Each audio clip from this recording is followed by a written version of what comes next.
arrived in Guinea Bissau yesterday for mediation talks with the leaders of the country's coup over the complete restoration of constitutional order. The mission was led by its chairman, the president of Sierra Leone, Julius Maada Bio. Soldiers seized power in the West African nation after a hotly contested presidential election, which the two main contenders claimed to have won. Now, they immediately banned all demonstrations, strikes, and activities regarded as a threat to peace and stability.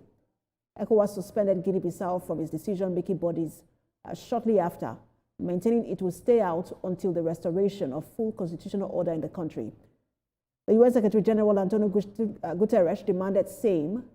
Guinea-Bissau's deposed president, Umaro Sissoco Embalo, has since fled to the capital of the Republic of Congo, Brazzaville, for safety.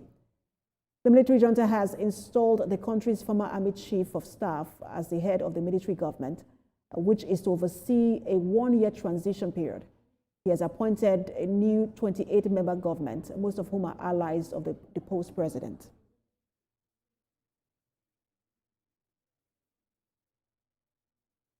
Now, for more on the ECOWAS peace mission to Guinea-Bissau, global affairs analyst Ambrose Igboke joins us here in Nigeria. He joins us from Enugu State. Good to have you join us, Dr. Ambrose. So, Dr. Ambrose, this coup happened on the back of a disputed election where the main contenders claimed victory even before provisional results were due to be announced. What do you make of this? Because the generals are saying it was for the restoration of stability and security. Do you agree with that, or do you think that this is a brazen violation of democratic principles? Well, I think what has happened in Guinea-Bissau is a reflection of the recent political developments, especially in the West African sub-region, where coups that were fanciful in the 60s and 70s have suddenly resurfaced in the millennium 2025. Between 2020 and 2025, we have had several coups in Africa. We have had Mali, we have had Burkina Faso, we have had some others, and today now we are having Guinea-Bissau. We also remember the ones that happened recently in Madagascar, Tanzania is there. All kinds of destructions happening in the African, space, and that for me is not healthy for the African region. So I am believing that the Africans should be able to now sit down and find out what is really going on. Why is military intervention becoming fanciful, just like the way it was in the 60s? Why is democracy being scorned? Some of those things are issues of sit-tight presidents who don't want to hand over after losing elections, presidents who are working with military people to ensure that election is truncated. For example, the head of the observation mission in this election in Guinea-Bissau, our own President Goodluck Ebele Jonathan, did state emphatically that the election seems not to be going in the way. Can you hear me? Yes, I can. Please go ahead. He said that the election seemed not to be going to be in the way of the incumbent president, and suddenly the president will announce a takeover before the military said anything. And so this goes to say that African leaders don't want to leave. Look at what is happening in Uganda. Yoweri Museveni still wants to contest in January. Paul Biya, in his 90s, is still holding on to power in Cameroon. So this suggests that Africans must also look at those who are committing coup against democracy as civilian incumbent presidents who want to perpetuate themselves in everlasting power, and those who are in the military who also come to truncate a democratically elected president. So there are two folds. But I think ECOWAS is only reacting to the military incursions and the military takeover.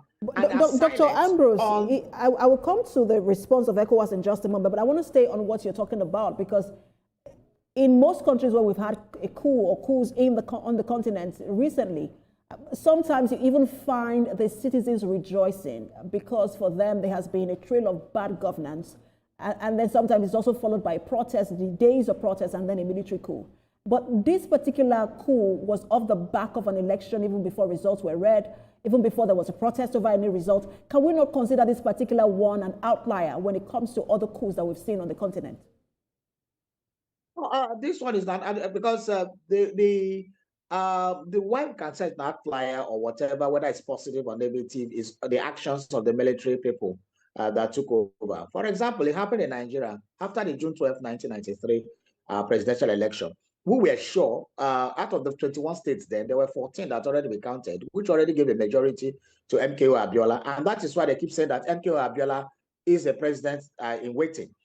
So it was already clear, close to victory. The same thing was happening here, that, from all trajectory, from all the results coming in, it was already there. Now, but it's not in the place of the military to correct democracy. An aberration cannot correct another aberration. So military incursion into politics is another aberration. They would have found other ways. For example, what we see in historical accounts of Africa is that when these military guys come, instead of correcting the democracy and immediately handing over, they bring out a phony kind of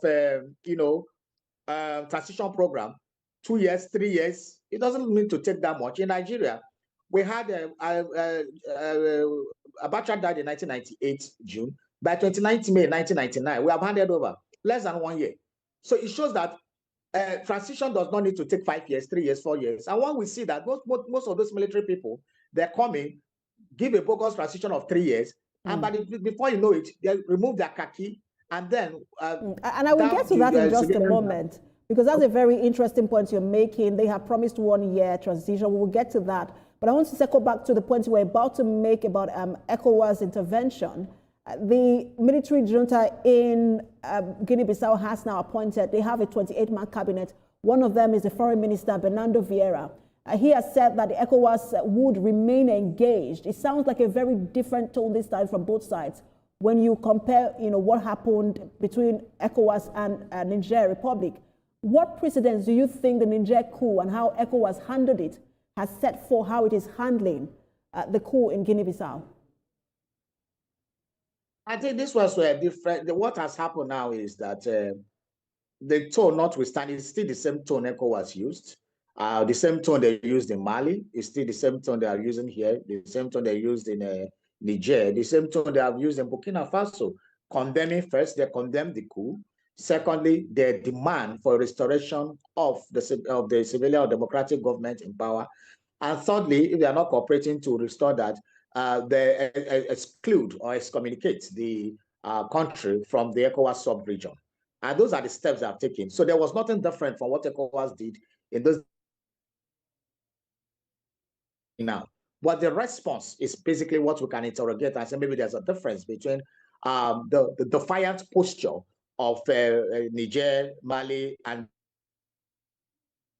democratic posture of the Guinea-Bissau case. But it doesn't matter whether it's defiant or whether it is more democratic, more diplomatic tone. What it matters that they are all illegal entities that must not allow to stand. Let me remind you, some years ago, when President Olusegun Obasanjo was still the president, the civilian president, there was a coup in Sao Tome, I think Sao Tome and Principe, and he read the riot act to the coupists and told them that he was sending troops, and he sent Nigerian troops there, and those guys surrendered, and the democratic president was restored in that country. I mean, that is how to really play Big Brother Africa role. It's not all these allowing coupists to run riots and the rest. So if we must play a stabilizing factor in ECOWAS, then we must take ECOWAS must take more actions than just merely issuing press releases, talking tough, and nothing happens. Just like nothing has happened in Burkina Faso, nothing has happened in Mali, nothing has happened in this. There's no blockade anywhere. There is no serious economic sanctions. Those people are dealing trade with Russia and some other and China. I think ECOWAS should start looking at more new tactics to start tackling these people and see how to discourage. And that's where we're going. But let's not forget, Dr. Ambrose, that in the case of Niger Republic, there was a talk about a military action by ECOWAS, which also angered, though they don't have the legitimacy to be angry, considering what they've done, but it also angered the junta there. But in Guinea-Bissau, the junta has said it will lead a one-year transition government. Like you were going to highlight earlier, this is always the initial statement. But we see that 1 year becomes years. It will follow a change in constitution, and then that change in constitution will allow the generals to run for office and then become, civilian presidents. Does ECOWAS have the leverage to enforce an immediate return to democracy or a one-year transition plan in Guinea-Bissau? I know. For now, ECOWAS does not have that leverage because the only thing you can speak to these people about is the use of force. They came into the use of force. They don't know the language of diplomacy. They don't know the language of negotiation. All they know is force. So if you don't meet them force to force, then nothing happens, just like nothing has happened in Niger and other places that the coup happened. ECOWAS does not have a serious stabilization force like what it had in the late 80s and early 90s, where we had the ECOMOG. If you remember the ECOMOG, it was a very strong sub-regional force that was able to quell not just merely coups or whatever. I mean, coups are small if you compare what ECOMOG did. ECOMOG went into countries and stopped wars, long-standing wars that was consuming citizens of the country. They went to Liberia, they went to Sierra Leone and stopped, global wars, and were able to put a stop to that, and were able to install, democratic presidents in Liberia and Sierra Leone. That is not happening nowadays, where small boys just take up arms and then do whatever they want to do, and they issue press releases and the rest. So if there's no stabilization force that is strong enough to go to that country, collaborate with splinter military, then we'll keep on issuing press statements and talking on TV and radio.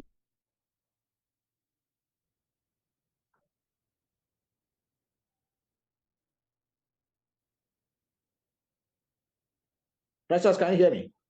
Yes, I heard you to the very last point you made. Thank you so much for your time. We had a bit of network shake up there, but at least we got the point you made. Global Affairs Analyst, always a pleasure to have you on. Dr. Ambrose Igboke. Thank you very much, Precious. Thank you very much, Precious. All right, we're going to take a break now, and when we return, we will turn our attention to another crisis